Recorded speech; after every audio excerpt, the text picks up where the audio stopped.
నిన్న గుజరాత్లో జరిగినటువంటి ప్లేన్ క్రాష్ చాలా దుష్టకరం మన ఇండియాలో. బోయింగ్ 787-8 సిరీస్ చెందినటువంటి AI-171 విమానంలో 242 మంది చనిపోయారు. ఈ 242 మందిలో 10 మంది క్రూ, అలాగే యూకే వాళ్ళు ఒక 53 మెంబర్స్ ఉన్నారు, కెనడియన్ ఒకడు, పోర్చుగీస్ వాళ్ళు 7 మెంబర్స్ ఉన్నారు. అందులో 10 మంది చిన్నపిల్లలు, 2 అప్పుడే నవజాత శిశువులు అంటారు కదా, పుట్టిన వాళ్ళిద్దరు ఉన్నారు. ఆ మిగతా 120 మంది ఎవరైతే ఉన్నారో వాళ్ళందరూ మన ఇండియన్సే. అలా ఒక్కడు మాత్రమే పరిస్థితి చాలా విషమంగా ఉందంట. అందులో గుజరాత్ మాజీ సీఎం విజయ్ రూపానీ గారు కూడా మరణించడం జరిగింది.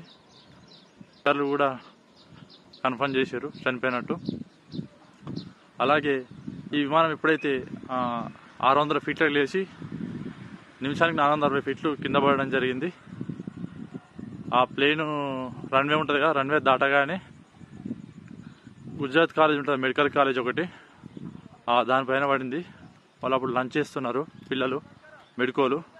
దాదాపు వాళ్ళు 20 మంది చనిపోయారు, ఒక 50 మందికి తీవ్ర గాయాలని. వాళ్ళ ఆత్మకు శాంతి చేకూరాలని కోరుకుందాం.